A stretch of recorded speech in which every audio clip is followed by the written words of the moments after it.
To give you an analogy of Supreme, Supreme is like that girl, everybody want her, and she might give you her number, give you some play, might give you some she don't call you, you know what I'm saying? Like, she don't pick up the phone, like, you're like, oh, I thought you liked me. And it's like, no, I really wasn't that. Supreme is hailed as the coolest streetwear brand in the world. Many know of its sold-out collaborations with some of the world's best brands, including Louis Vuitton, and that its resale value can be as high as 1,200% above the original price. But few know the real story behind why the brand skyrocketed and how it all started at a Duracell factory.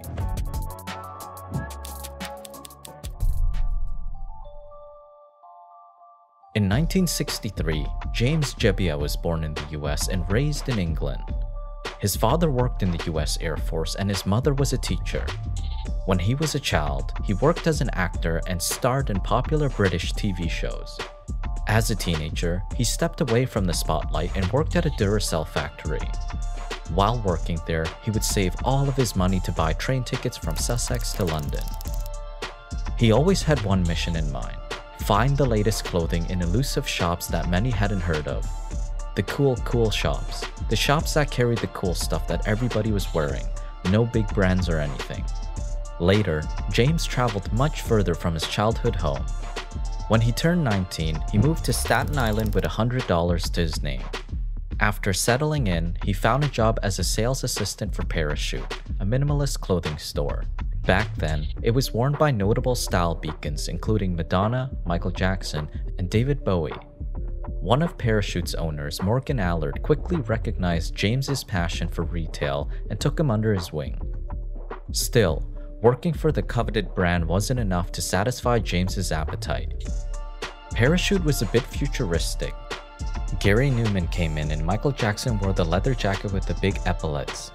It was a great time, but I just wanted to do more. It was then that James decided it was time to venture on his own. With his then-girlfriend Marianne Fusco, he started making and selling fashionable backpacks at a flea market. Eventually, they got so busy that James had to quit his job at Parachute. Afterwards, he poached their manager Eddie Cruz to work for him full-time. With the extra help, James started going back to London regularly. Often, he would stop by the smaller shops like Duffer of St. George and Bond. These shops always had cool and unusual things for young people, something that no one else was offering in New York. Inspired by the realization, James and Mary scraped up enough money to toss their flea market table and open their own shop. To convey the inclusion of diverse trends under one roof, they called their new shop Union. Union featured collections from hard-to-find English brands and later an upstart West Coast brand called Stussy. The skate and surf line was founded by Sean Stussy, one of the founding fathers of streetwear. 1 year later, a chance encounter led James to meeting Sean. They quickly became close friends, and not long after, they talked about partnering up to open Stussy's first store. Never in a million years, Sean's business partners warned, we're wholesalers, not retailers. Still, James pulled Stussy out of Union and helped Sean open his first store in New York. Little did they know it would lead to launching the coolest streetwear brand in the world.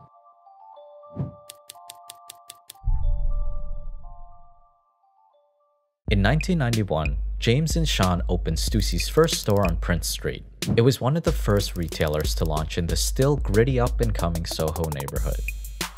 That same year, Stussy grew internationally and annual revenue reached an estimated $45 million. Aside from its basic and timeless designs, controlling sales volume was key to success. He's never supplied his demand, and that's always a healthy attitude to take, a marketing executive once highlighted. Sean's reason was an unusual one for a fashion designer. He had no desire to get bigger. You've got to look 10 or 20 years down the road, and nobody in America does. They just want money now. They want instant gratification, but they burn themselves out. Sean stuck with his business philosophy, and to the extent that no one would have imagined. He sold his shares in Stussy and retired from the fashion industry. Now, what the hell am I going to do? James asked himself. By then, James had been to countless trade shows in hopes of finding the latest clothing as he did as a teenager. The only thing that excited him were the skate decks, t-shirts, and sweats. They were powerful and raw and surprisingly hard to find. Few good skate shops existed in New York back then. With the future of Stussy looming, James's instincts told him it was time for that to change and to venture on his own again. He didn't have a business plan or grand aspirations, but he did have a clear vision of what he wanted to create. An authentic skate shop that hardcore skaters would appreciate, but just as importantly, a shop that people who didn't skate would be intrigued by. While James wasn't a skater, he knew hiring skaters would bring his vision to life. That move led to attracting the New York skate community and later high-profile artists and celebrities.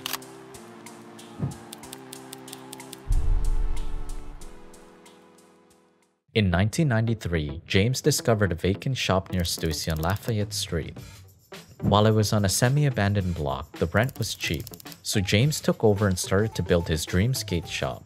The design was the complete opposite when compared to the tiny dark shops that skaters were used to.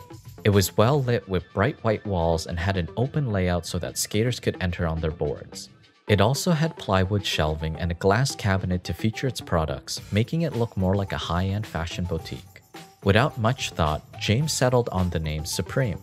As for the logo, he asked a friend for help with the design. It came out looking a bit flat, so James handed him a book on the conceptual artist Barbara Kruger for inspiration. The final design was nearly identical to Barbara's work, a red rectangle with white text. Several months later, Supreme officially launched. While it carried other brands, it produced 3 of its own t-shirts to celebrate, priced at around $18 each. One featuring a 1970s skater, one with Travis Bickle from Martin Scorsese's Taxi Driver, and one with the shop's simple logo. To attract customers, James played skate and Muhammad Ali fight videos in the window display. He also blasted hip-hop mixtapes onto the sidewalk. While it likely helped, it was his original idea that brought in a large crowd, hiring skaters to run his shop.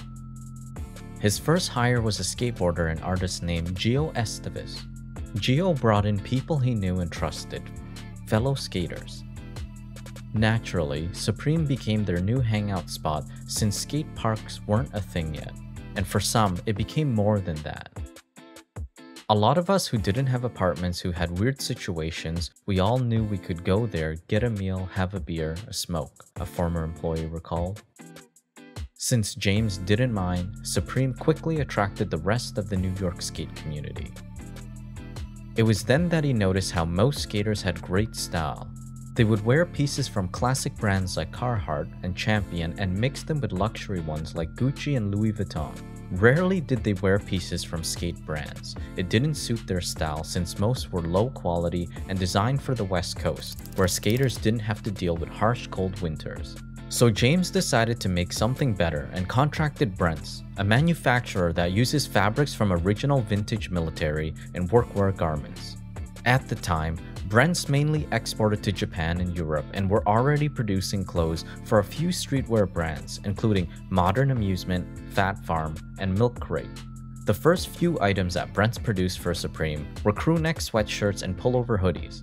The sweatshirt's retail price was around $70, and the hoodies were between $85 to $90. The founder of Brent's, Stephen Brent's, recalls that the detail of construction and delivery dates were non-negotiable. People immediately noticed and appreciated the difference in the quality and the fit of the clothing. Even artists like the Beastie Boys and Eric Clapton started wearing them. From then on, James continued to design more clothes and accessories, inspired by the street styles in New York, London, and Japan. When products started to sell out, James adopted Japan's drop model of releasing limited products once a week. He never expected that it would lead to riots on the streets and later a billion-dollar empire.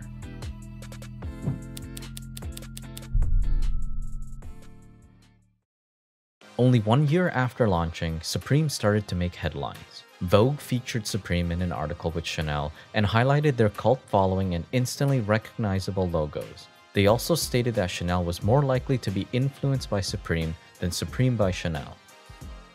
That summer, Supreme's clothing was featured in Kids, an independent film about troubled teenagers in New York.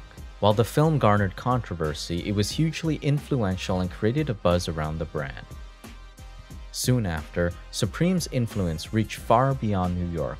It grew a cult following in Japan, which led to opening 4 stores in the country in the mid to late 90s. High-profile artists like Takashi Murakami, Jeff Koons, and Damien Hirst took notice and started to design skateboards for Supreme. More celebrities followed suit and started wearing Supreme, including Tyler the Creator, Kanye West, Drake, Lil Wayne, and Justin Bieber. By then, the demand for Supreme created a huge frenzy and sometimes riots. Lines for their drop would form the day before and wrap around the block. Their Nike Air Foamposite 1 release, in particular, caused so much commotion that the NYPD cancelled it. And since Supreme makes everything only once, flipping its products became big business. Resellers like Unique Hype Collection would recruit people to wait in lines for a drop. Afterwards, they would wait until the products are sold out before selling them in their shop or online at significant markups. The resale price of rare products can be as high as 1,200% above the original cost, allowing some to turn flipping into a full-time job or make 7 figures a year. Many have no choice but to buy from them since Supreme only has 12 stores worldwide, 6 of which are in Japan. To date, Supreme has collaborated with an eclectic mix of the world's best brands including Nike, Air Jordan, Comme des Garçons, North Face, Levi's, and Louis Vuitton. And while the brand is now partly owned by the VF Corp and worth over $2 billion, James continues to maintain its culture and independence. In a rare interview with Vogue, he shared, "We're making stuff we're proud of, not doing stuff to stay alive. I don't think enough people take risks, and when you do, people respond, in music, in art, in fashion." This is the story of how a flea market vendor created the coolest streetwear brand in the world.